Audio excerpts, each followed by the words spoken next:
Welcome back to the postseason, everybody, here in year number 5 of the San Francisco Giants franchise here on MLB The Show 24.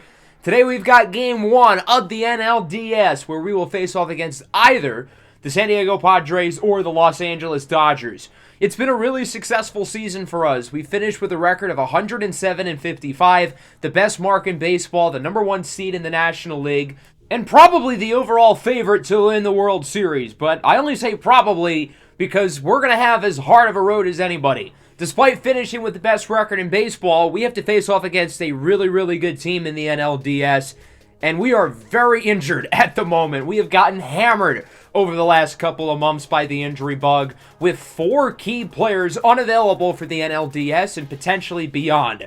The biggest one is Logan Webb. He tore a finger ligament very late into the season during the last episode, and we will not have him at all during the postseason. And even though he was a little disappointing this year, he's still obviously a very important player for us. He was great last year in the postseason, and we're going to miss him quite a bit. Our best offensive player last October was J.P. Crawford. He is still going to be hurt for another 3 weeks, so he'll be out for the NLDS, and if we win, we probably won't have him for the NLCS either. Even though his contact and his power have both gone quite a bit down over the last couple of years, he's still a very impactful player. His WAR was higher than a season ago, despite playing way less games. That's because he's playing better defense, he's walking more, and he's striking out less. He's finding ways to adapt, even as he loses the power, which was a big part of his game a couple of years ago. And Yel De Los Santos and Leody Taveras are also both currently injured, a key reliever and another key position player. That's 4 guys who would be playing big roles for us this postseason that we're not going to have for possibly the entire postseason run, depending on the severity of the injuries. But our team is super deep, and I think we're well equipped for injuries. Of course, our offense had a great season. Statistically, probably the second best offensive unit in baseball, only behind the Los Angeles Dodgers. The pitching was really good, even though the rotation itself wasn't necessarily consistent in terms of who was in it. Sandy Alcantara is the only guy who was in the rotation the entire season because of injuries and other guys being replaced. And then, of course, the bullpen was quite strong as well. Camilo Doval, of course, did not have his best year. But overall, even with the injuries, I still feel like this is the most well-rounded team in Major League Baseball. And given our postseason triumph and struggles over the last couple of years, we've got as good of a chance as anybody to hoist the trophy at the end of the month. Before we get started, though, I do want to quickly go through our studs and duds of the year, as voted on by you guys at the end of the last episode. Tommy Rogers ends up winning the stud of the year, and pretty convincingly, accumulating around 63% of the vote, as he went from a pretty average offensive player into one of the best. He led all of Major League Baseball in runs. He was in the top 10 in terms of hits, doubles, triples, home runs, and RBIs, while improving his walk rate, getting a career high in stolen bases, and hitting nearly 300 in the process. His defense was also quite solid, finishing with a WAR just below 5. Now, obviously, he still has some weaknesses in his game, but he was terrific this year. First-time All-Star, Silver Slugger. His rating will go up by 3. He is now a 90 overall, looking like one of the most complete players on the roster. We drafted him with 99 potential. It's gone down to 97, but we get to boost it back up to 99. Fernando Molina gets second place. I honestly thought he should have won the award, given the unlikelihood of his rise. Tommy Rogers was a top pick. Fernando Molina was a fringe top 100 pick as a reliever, and we have turned him into one of the best starters in baseball. Coming into this year as a relative unknown on the national scale, and he finished in 3rd place for the Cy Young, and I think it's fair to say he will be in our rotation going forward into the future. He's already improved a lot this year, plus 7 walks per 9, plus 9 home runs per 9. Something I noticed a few years ago is if we were to move him to starting pitcher, his rating goes up drastically, but it might not be the best thing for his development. If he's an 80 overall, he'll have more room to grow than if he's an 89, but he'll be just as good when listed as a reliever as opposed to being listed as a starter. So I'm not entirely sure what I want to do, because on one hand, he'll have more room to develop if he remains listed as a reliever, but if we're going to use him as a starting pitcher, it does kind of exploit the game a little bit to cheese the system in a way. So we're going to go a little bit unconventional here. Rather than giving him his normal second place of +2 potential and +2 rating, we're still going to do +2 potential, but we're only going to up his ratings by 1. Instead, what we're going to do is we're going to use the 12 points that we would have used with all of these ratings and instead put those into stamina so he can become a better starter. But I'm not going to do it until the offseason because pitchers just don't magically have great stamina with a snap of the finger. He's going to have to work on it throughout the offseason. So we want to be a little bit realistic here, and we'll make that adjustment going into next year. With a stamina rating of 72, I think he's going to have enough energy to be able to remain in the rotation for an entire season, and I feel confident with him as a starter given his body of work over the last few seasons, this year in particular. Yariel Rodriguez ended up getting 3rd place. It's been a rocky road with him over the last couple of seasons. We got him in the year 2 offseason. He wasn't particularly good in season 3. He wasn't on the roster last year until the final months of the season. But this year he was outstanding. He was one of our best pitchers, period. And I have a feeling we're going to use him a lot here in the postseason. So his rating and potential will both go up by 1. He's now an 84 in both. As for the duds of the year, Liover Peguero won in a close race over Logan Webb. Now, interestingly, him and J.P. Crawford had the same overall rating, and part of the stud and dud system is based on what your current ratings are. And I think it's fair to say that Liover Peguero and J.P. Crawford are not the same caliber of player. Peguero hasn't quite been as good as he was during that Linsanity run he had in year 3. Now, I still kind of had to cherry pick a little bit looking for dud of the year candidates because there were not many bad players on this roster. We won 107 games. But he wasn't very good, and because of that, he loses 3 rating points. Logan Webb ended up coming in 2nd. Webb has, I would say, met the expectation throughout this entire series, but he's never exceeded it. He's always been a good, but never great pitcher. He's still never made an all-star team. And this year, he was the most inconsistent he's ever been. Now, of course, he is still a huge loss for us. We're really going to miss him going into the postseason as his rating and potential go down by 2. Camilo Doval ends up in 3rd place. He as well was a lot more inconsistent than normal. He still had a good season, made another All-Star team his 5th. He even won the All-Star Games MVP and had a career high in saves. But he had his highest ERA, one of his higher whips, and he blew a lot of games as well. So his rating and potential go down by 1. I'm not so sure this is a bad thing for us, though. I think there's a big difference between 90 overall and A potential players as opposed to 89s with B potential in the free agency market. And since he's a free agent this year, I think he's going to be a lot cheaper to retain because of that if we choose to bring him back. As for the minor leagues, Rodney Bravo ends up winning the stud of the year, getting over 50% of the vote. I already think that Bravo is pretty comfortably the best prospect in our farm system, and now he looks like somebody who could be poised to compete for a job on our big league roster as soon as next season. Bravo is currently the number 1 ranked prospect in our system and 23rd overall in Major League Baseball, and that number will probably go up with the +3 rating and potential boost that he'll be getting. ERA barely above 2 and around 183 innings of work with a WAR above 4. Bravo had a fantastic season and will be on the 40-man roster come spring training, and he's going to have an opportunity to compete, possibly with Scott Rios, for that last spot in the rotation. He hasn't played much above the AA level, but I really like what he's made of, as he now is the 8th-ranked prospect in baseball after his ratings boost. Chip Gilmore comes in 2nd. I thought he should have won. Sure, he's got some weaknesses in his game, only 81 strikeouts, but that doesn't stop him from finishing with a sub-2 ERA and a sub-1 whip, and doing so with quite a bit lower of a rating than Rodney Bravo. So he'll go up by 2, and he'll jump from the 5th prospect in our system to the 4th best.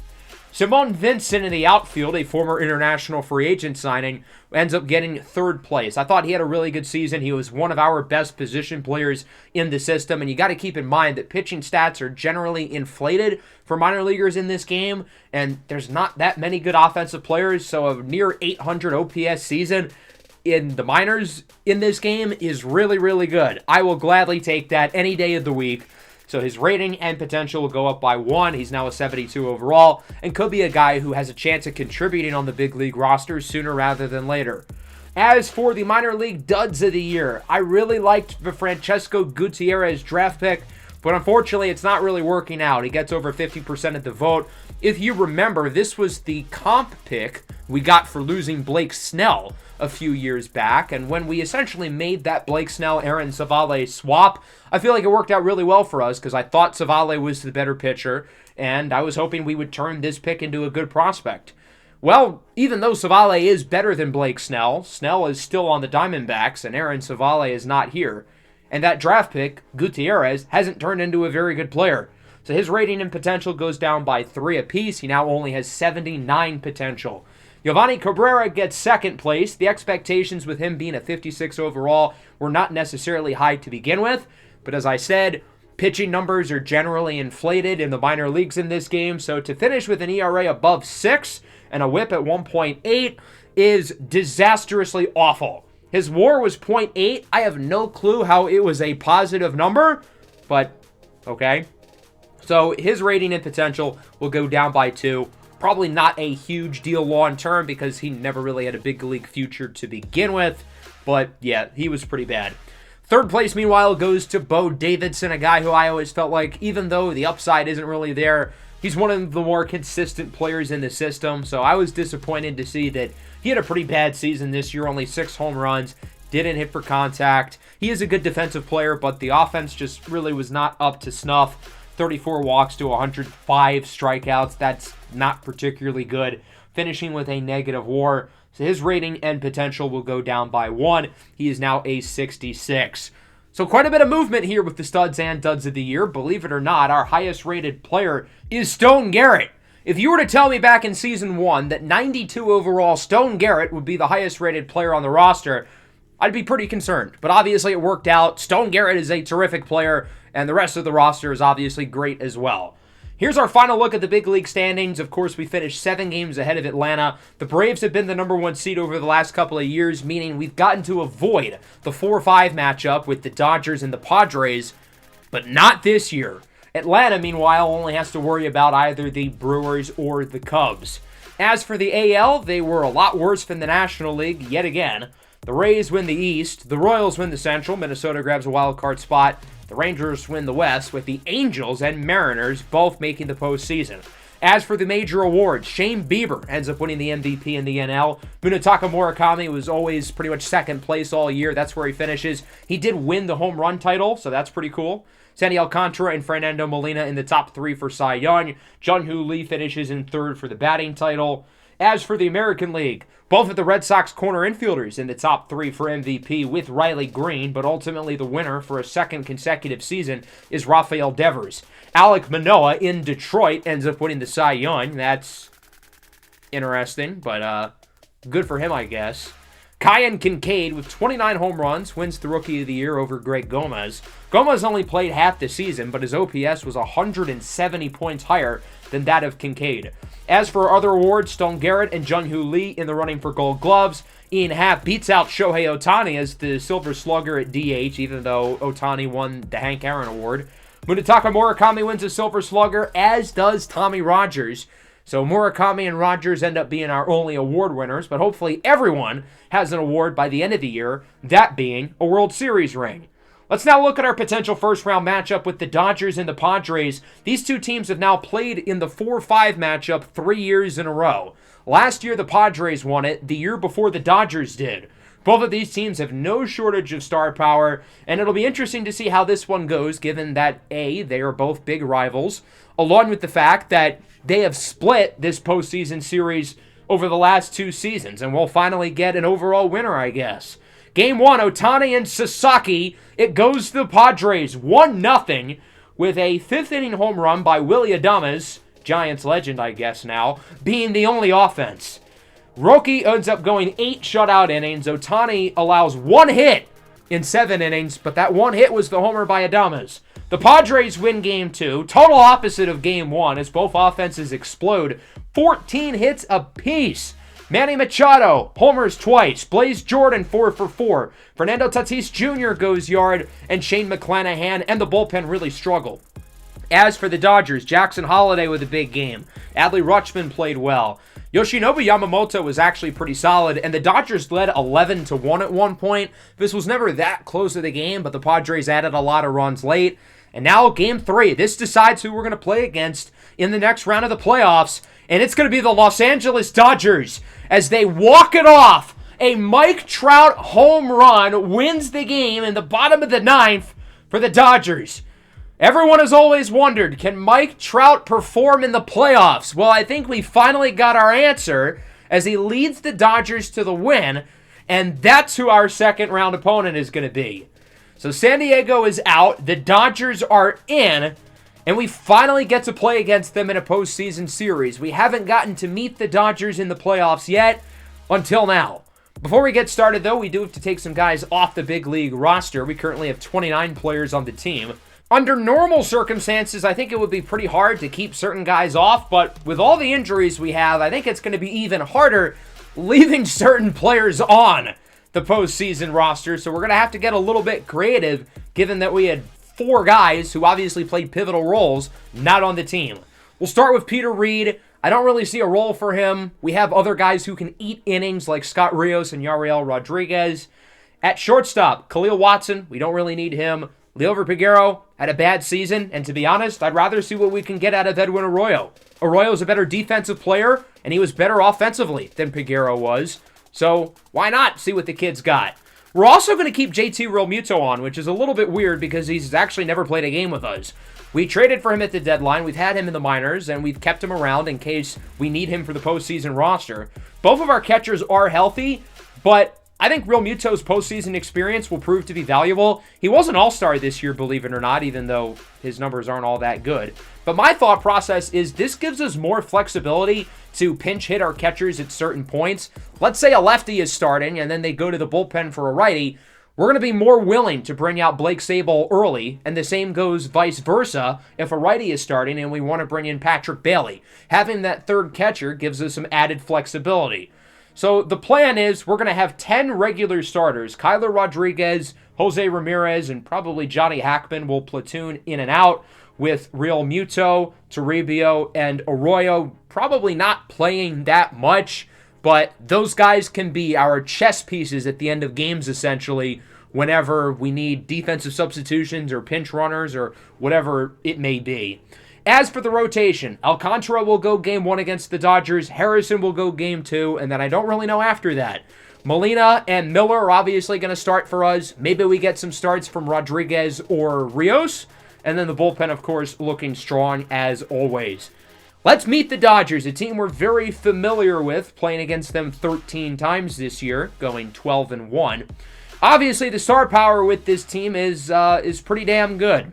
Shohei Ohtani, Mike Trout, Mookie Betts, Adley Rutschman, Kyle Tucker, Tristan Casas, James Outman, Willie Castro, all those guys in the same lineup is absurd. They've got a really talented three-headed monster at the top of the rotation with Ohtani, Yoshinobu Yamamoto, and Bobby Miller. The rest of the rotation, like ours, isn't the deepest, but the big difference between us and them is the bullpen.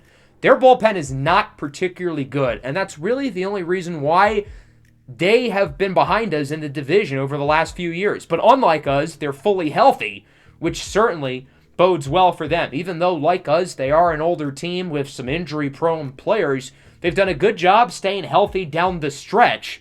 And of course, their 3-game series win over the Padres is going to help get them here and lead us to easily the most compelling divisional round matchup in the major leagues this season.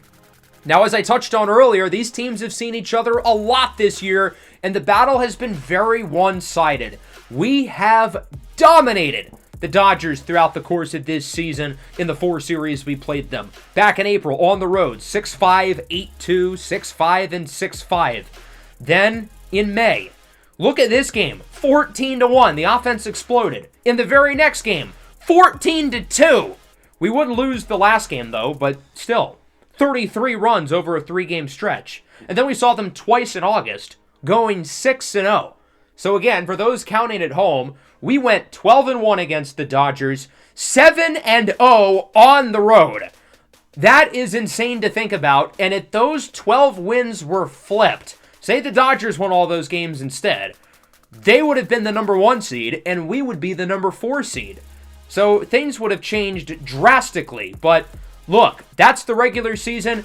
That doesn't matter anymore. We're 0-0. We need to win 11 games to win a title. This has to be the group to do it, given the amount of guys who are probably going to be leaving with their contracts. And I don't know if there's any player on this roster who has more to prove than Sandy Alcantara, who was phenomenal in the regular season. Second in the Cy Young. He was outstanding. But there's a dark cloud over his head of postseason play. In the Marlins franchise last year, playoff choker. In Season 4 a year ago here, playoff choker. As he starts with Willie Castro, who goes down looking on the 12-6 curve. Interestingly, with the Dodgers lineup today, Shohei Ohtani is not in it. He is pitching, but they don't have him hitting, as Outman crushes it into right, and it will curve foul by around 8 feet. That was a close call. It's a full count now for James Outman. The 3-2, and this one is hit up the middle for a base hit. The Dodgers lineup construction confuses me a little bit, because while Willie Castro and James Outman are both good offensive players, they're two of the lesser hitters on this team. I don't really know why they're 1 and 2.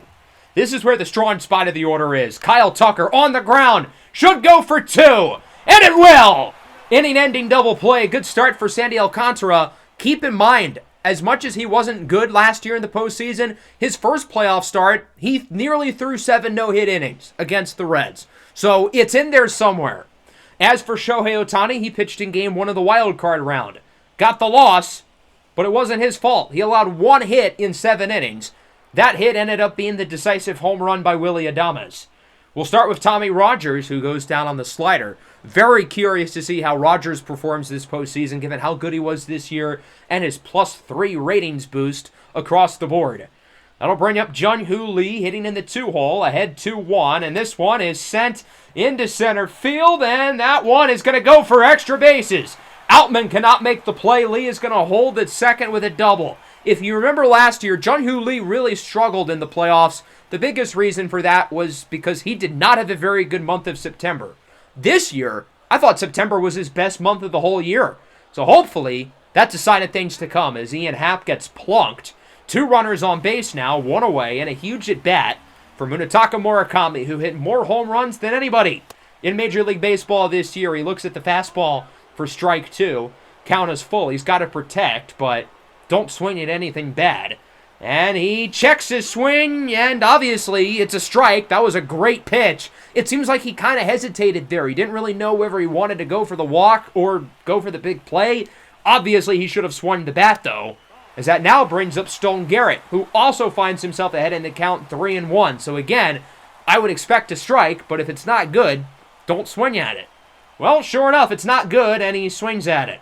I think Garrett's thought process there was that with Ohtani's lack of command, he's clearly going to send something down the middle. Garrett's going to get a pitch he likes, and that did not end up being the case. He kind of had tunnel vision there, and the Giants completely fumble this bottom of the first inning. Murakami and Garrett, 2 of our best offensive players, it looked like both of them were just way too much in their own heads.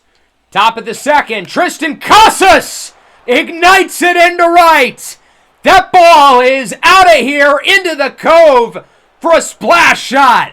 And the Dodgers lead 1-0. So it's LA who is on the board first, a solo home run by Tristan Casas. And the struggles might be beginning for Sandy Alcantara. That was a no-doubter. He knew it was gone as soon as he hit the bat. Cleared the wall with ease into McCovey Cove. And it's the Dodgers who score first. That'll bring up Mookie Betts now. Count is even 2-2. Rough opening series for Betts as he goes down chasing the slider. That was a really nice pitch and a good rebound by Alcantara after allowing the home run. Adley Rutschman signed for $320 million in the offseason. Hits it into center. That goes for a hit. Tommy Rogers could have tried to go for the big play, but he decides to let it go for a single instead because if that ball gets by him, Adley's probably at third with a triple. We trust Sandy to get out of here with Holiday, and he does. Got him looking on the fastball. The Dodgers do get one, though, with the solo homer by Tristan Casas, and they are the first to score. Bottom 2, full count here for Blake Sabol, and he draws a walk. Shohei Ohtani's command has been pitiful. He cannot seemingly find the strike zone. A hit by pitch, a walk, and should have been another walk with Stone Garrett. Full count now for Jose Ramirez, and he draws a walk as well. Shohei Ohtani does not have his best stuff right now. This has not been his day.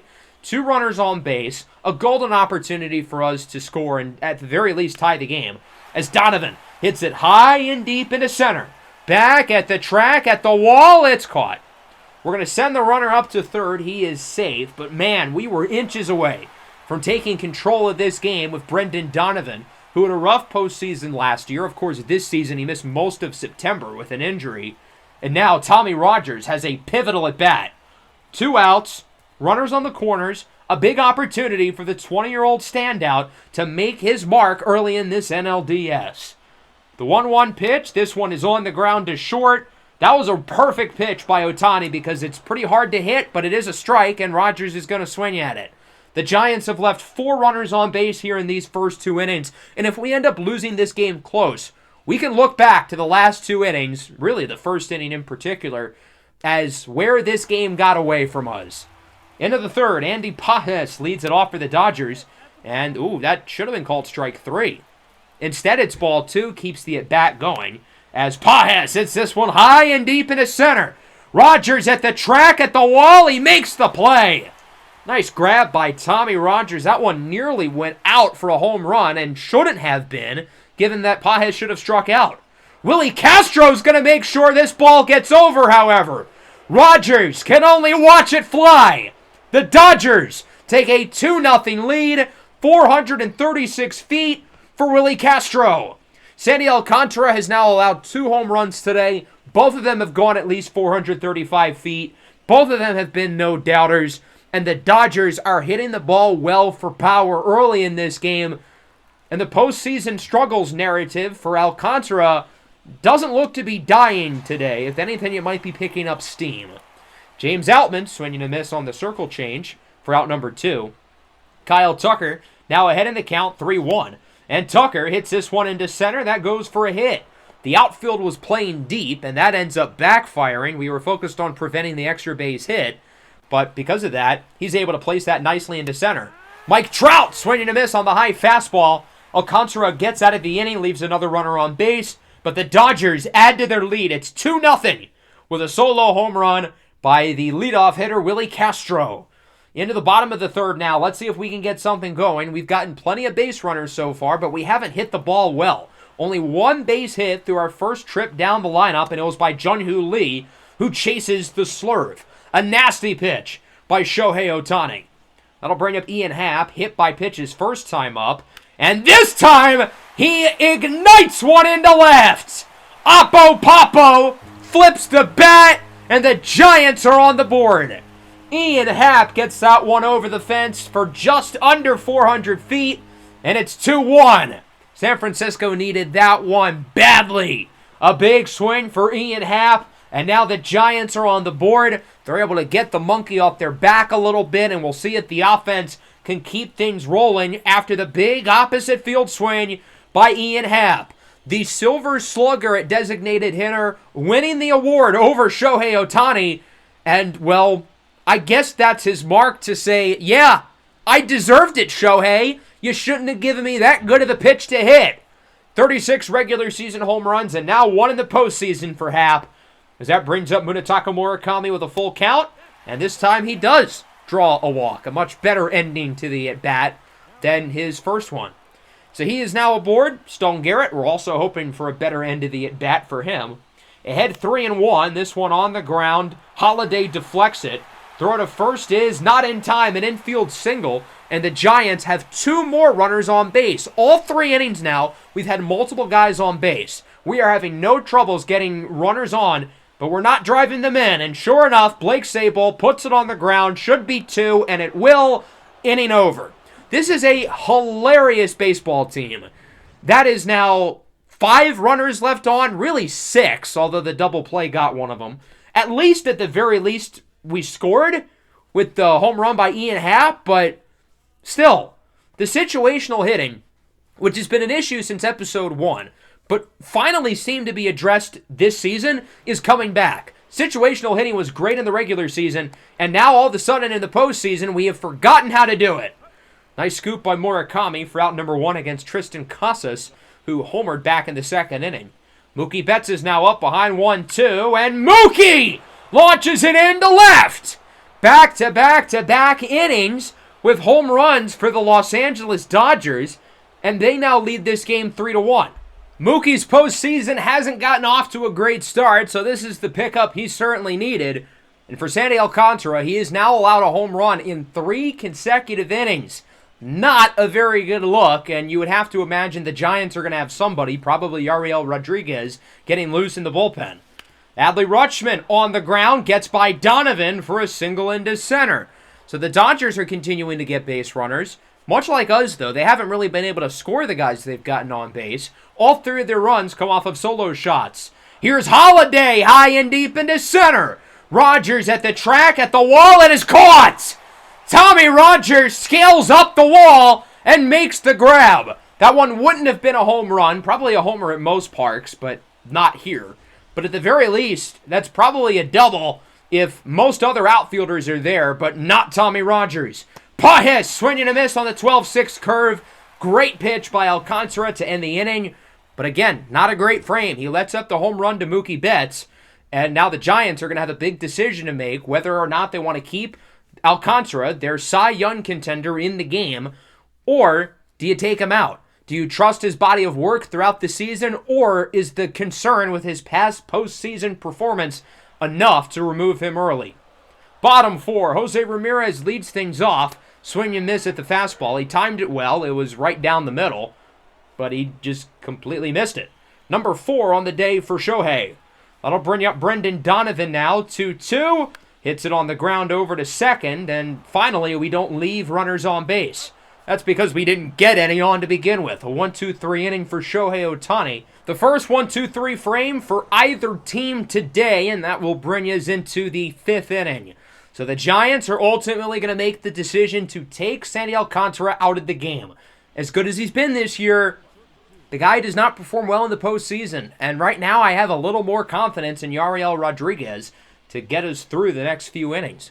I think it'll be very telling to see how the rest of the pitching performs. Like, if everybody else struggles, then maybe it's not a Sandy issue, but if Yariel Rodriguez is able to play well for 2 or 3 innings, that'd be a bad look, and sure enough, he retires the side in the 5th. Kyle Tucker hit that one well into right. It was a nice play by Garrett. The first 2 at-bats, though, they didn't hit the ball very well. Sandy did not get a single 1-2-3 inning today, and, well, Yariel Rodriguez comes in and throws a 9-pitch inning. That'll bring us to the bottom half of the frame. Top of the order, due up for the Giants. Tommy Rogers checks his swing. Umpire says he went around. Rogers now has struck out twice today. Jung-Hoo Lee up next for San Francisco behind 1-2. Nearly gets hit. Charge the mound. He's not going to charge the mound. That sucks. That would have been cool. Anyway, following pitch. He'll get his revenge in a different way. Gap shot into left center. That one goes for a double, his second at the ball game. And so Jung-Hoo Lee is in scoring position. Another base runner. We haven't exactly done well with runners on today. Maybe we will here with Ian Happ. He homered his last time up. He's ahead in the count here, 3-1. And he hits this one high and deep and to right. Back at the track, at the wall. It's caught. Lee heads for third. He will be safe. Off the bat, I thought that was a home run. At the very least, I thought it would go off the wall and score Jung-Hoo Lee. But that ball just completely died at the end. I mean, again, at the very least, I would have thought that goes off the wall for a double. But it just ran out of steam late, and it goes directly into Kyle Tucker's glove. That'll bring up Munetaka Murakami now. This one is hit up the middle. Very playable ball, and Willie Castro will make the throw. Another runner left on base for the Giants. For those of you counting at home, that is now 7 in this game. That is a problem. Into the 6th, Rodriguez still in for San Francisco. Facing off against Mike Trout. He's been quiet today. Hits this one well into left. Jung-Hoo Lee will make the grab. So the Dodgers are hitting it somewhat well off of Rodriguez. 2 hard hit balls from Tucker and Trout, but both have been caught. Here's Tristan Casas. He goes down on the splitter. Very nice pitch. And now we'll see if Rodriguez can retire the side again. Mookie Betts is ahead in the count, 3-1. And he draws a walk.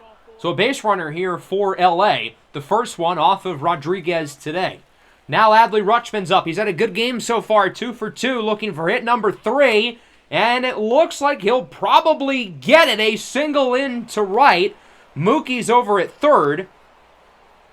What? Is he stupid? Why did Mookie Betts go home? That ball was in Blake Sabol's glove practically by the time that Mookie Betts got to third to begin with. Okay, let's look what happened again. So Mookie's going on the full count, and as you can see, he's moving quickly. Third base coach waves him around. That's where the issue starts. The third base coach needs to tell him to stop. So Mookie's making the turn, but the ball is quickly being relayed in. And by the time it's in Sabol's glove, Mookie Betts is maybe a fourth of the way through the baseline. So obviously he would be better off trying to go back to third and being safe. There's a real chance he could have been. But instead, he decides to keep going for God knows what reason. The only reason why I threw the ball to Blake Sabol to begin with is because who else was I going to throw it to? Mookie was obviously going to be safe at third. So I figured we might as well just send it home. I didn't really have a good reason for it. And sure enough, to my surprise, there goes Mookie Betts down the line. And, well, obviously he's out because apparently he is the biggest moron I have ever seen. Bottom six, Dodgers go to the bullpen. It's Kevin Ginkel who enters the game. Shohei only allowed 1 run. You got to give him credit in that regard. But he really didn't pitch that good of the game. He let a lot of runners on. And to his credit, was able to get out of some jams. Here's Sabol into center. That one's got carry, and it is gone! Over the fence, we are within 1. 423-foot home run for Blake Sabol, and it's 3-2. As I mentioned, the weakness for this Dodgers team is the bullpen. If it's a close game like this, and it comes down to these two bullpens, I think we had the advantage, because our pen is way better than theirs is. All 5 runs today have been scored off of solo home runs, interestingly enough. Both teams have gotten a lot of base runners, us in particular, but the runs are only coming off of solo shots. Jose Ramirez is now up for the Giants as Kevin Ginkel looks to rebound, and I guess that's a good way to do it. He goes down looking on the fastball for the second out of the inning. That'll bring up Johnny Hackman. Showed some good things last year in the postseason. Obviously had a strong year this season, but he's 0 for 2 today. But he hits this one high and deep and right. At the track, at the wall, it's caught. Both teams have had like 3 balls go to the warning track. It's only 3-2, but the score could be a lot higher in favor of either team. Both have had some really close calls. Nonetheless, good inning with the home run by Sabol. We didn't leave runners on base, so I guess that's noteworthy. As we move into the 7th, Jackson Holliday up the middle, base hit. Yariel Rodriguez has now allowed base hits in his last 3 at-bats. And because of that, we're going to take him out of the game, and we're going to bring in Genesis Cabrera. Cabrera's coming off a really good season, and I wanted to bring a lefty in here intentionally because of the upcoming matchups. The Dodgers have a righty and then a switch hitter due up, but then after that, it's number 2, James Outman, lefty. Kyle Tucker, lefty. Andy Pajes goes down looking on the circle change for the first out of the inning. That'll bring us back to the top of the order now with Willie Castro homered back in the 3rd. Holliday goes for second. Throw from Sabol is in time! I think Ian Happ probably deserves the most credit there because he applied that tag really quickly. And a good throw by Sabol. On line, timed it pretty well. The thought process of bringing Cabrera in was to see those 2 lefties. But now there's a good chance he's not going to face off against either of them, assuming he gets Willie Castro out here. This big brain plan might have worked out a little bit too well. Castro, meanwhile, is behind 1-2. That last pitch was a strike. So Cabrera now can look to dance around the edge of the strike zone. There you go. Got him on the circle change. Good job from Cabrera to get out of the inning. As it remains 3-2, and we'll probably have Cabrera ready for the 8th inning to still face off against those 2 lefties, which pushes the rest of the bullpen back an extra inning, which helps us out because that's 1 less reliever we're probably going to have to use today, which could really help us down the line. Jorge Lopez is out of the bullpen for the Dodgers here in the bottom of the 7th. 1-run game. We'll start things off with Brendan Donovan. Hasn't done much so far today, but has had a couple nice swings. This one is grounded short. Might actually be a close play. Throw from Lopez is in time for the first out of the inning. Good job there by Jorge Lopez to quickly get to that ball and make the play. Tommy Rogers, quiet day at the top of the order. Hits it sharply to third, but Holliday is there for the second out of the inning. Right place, right time, but also a nice scoop by Jackson Holliday for out number 2. Jung-Hoo Lee, gap shot, extra bases. Death, taxes, and Jung-Hoo Lee to the opposite field. This is Lee's 3rd double of the day, and all 3 doubles were hit into left center, pretty much the exact same spot. That one goes 109 off the bat. It's been a really productive day offensively for Lee, and we'll see if Ian Happ can bring him home. A huge at-bat here for Happ, who, remember, had the home run earlier. All runs today still have only come off of solo homers, and now would be a good time to change that. Ahead 2-1, looks at the outside circle change, and now he's up 3-1. So Happ is being very cautious here with his approach. He's probably going to get a nice pitch to hit. Swinging a miss on the circle change. That was a really good pitch by Lopez. Places it in the bottom left outside corner of the zone. Full count now. Whoa, that was a tough pitch to take. It was a close one. Happ lets it go, and it pays off as it's a walk. I thought that was a pretty good pitch there by Lopez. A lot of other guys would have swung. He'll be taken out, though, replaced by Austin Adams. His ERA this year is 108 in a third of a postseason inning.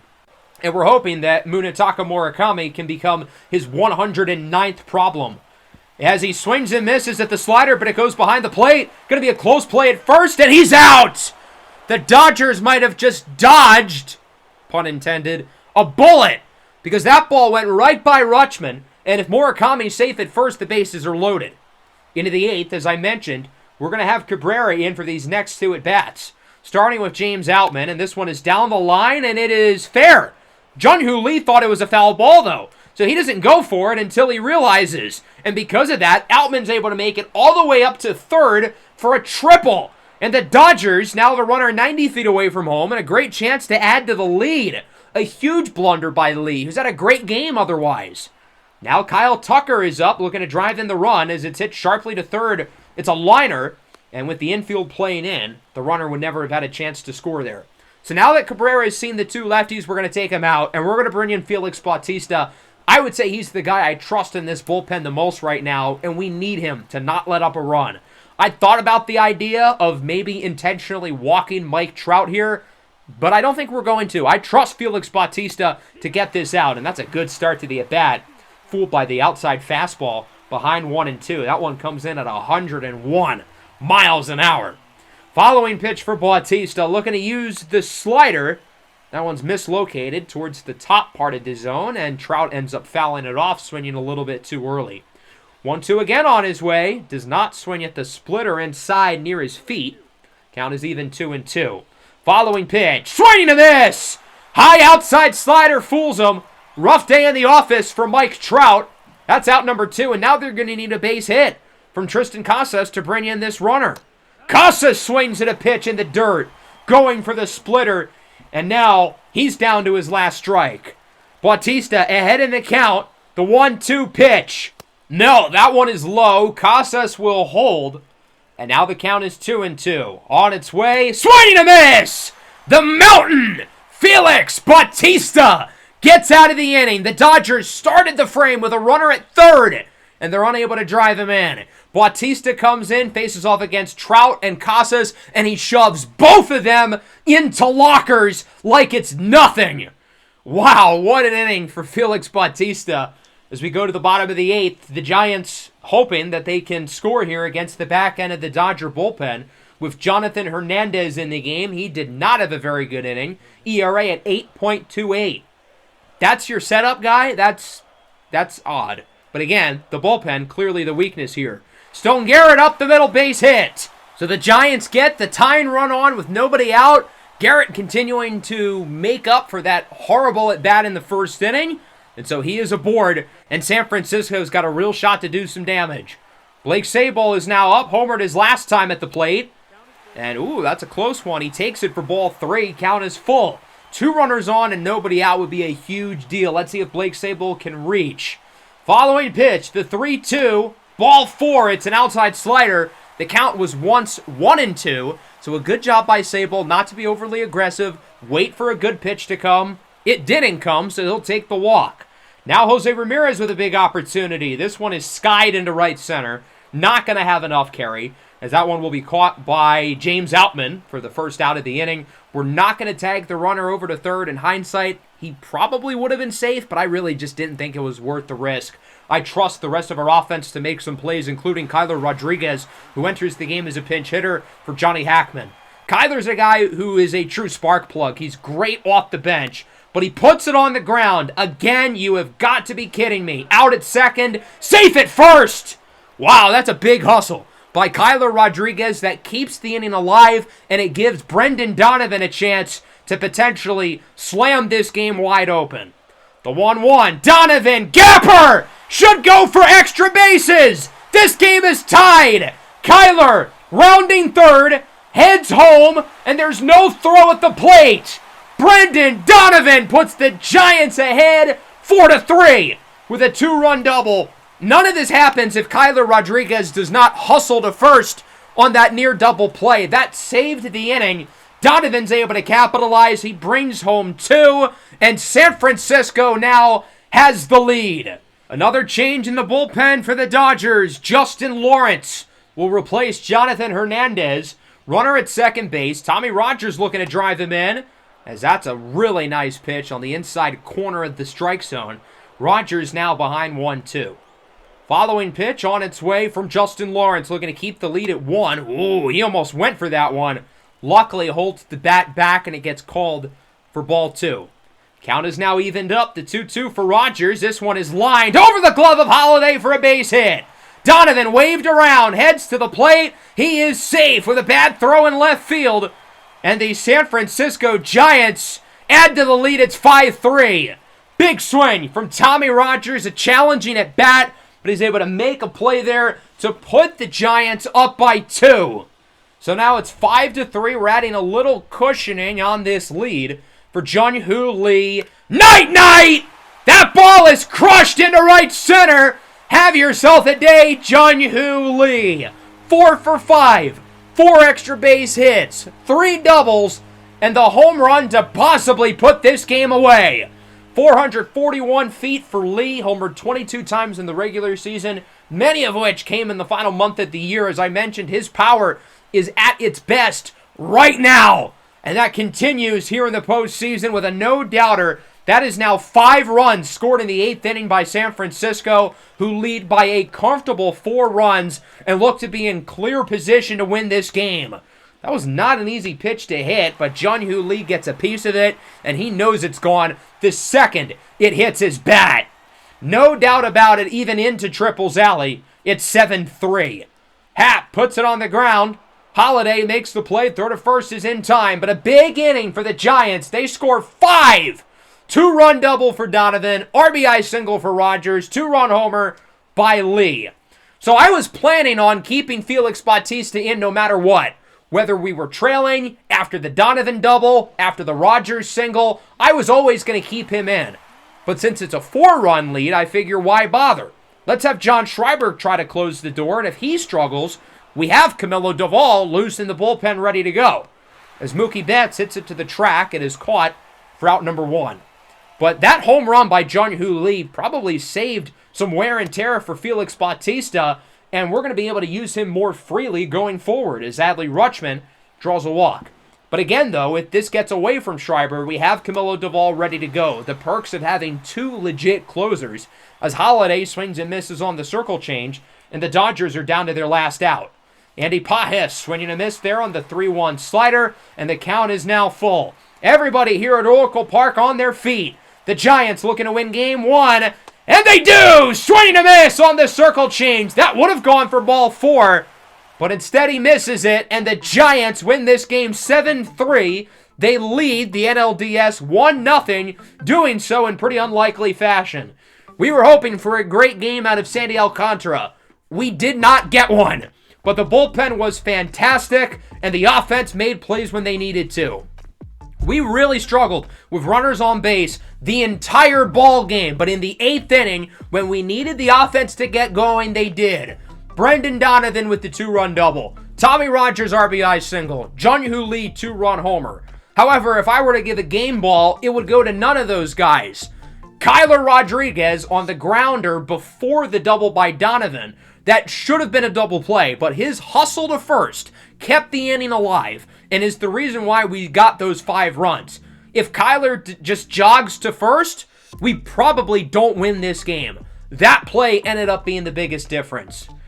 As I mentioned with this Dodgers team, the offense is great, the starting pitching is great, but the bullpen isn't. Bullpen allows 6 runs in 3 innings today. They as well were not great, though, with runners on. Their only runs came off of solo homers by Casas, Betts, and Castro. They got guys on, but they couldn't score them, much like us, until the 8th. Shohei Ohtani had a pretty good game, I guess. He only allowed 1 run, but again, other than the 4th inning, every other inning with him was rocky. We got plenty of base runners on against him, and to his credit, he was able to get out of those jams, so we can't fault him too much, and he's definitely not to blame for the loss, considering the bullpen for them completely fell apart down the stretch in this game.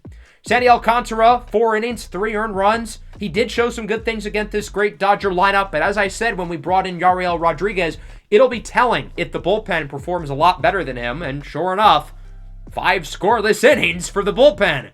What does that say about Sandy Alcantara? I still believe in him, but, I mean, at some point, we've got to have a few really good postseason outings from him in a row.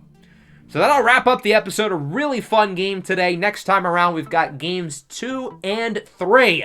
If we win both, we'll sweep them and move on to the NLCS. We'll see if the Dodgers are going to look to make it a series or if we'll be able to get by them. Make sure to leave a like. Make sure to subscribe to the channel if you are new. Peace out.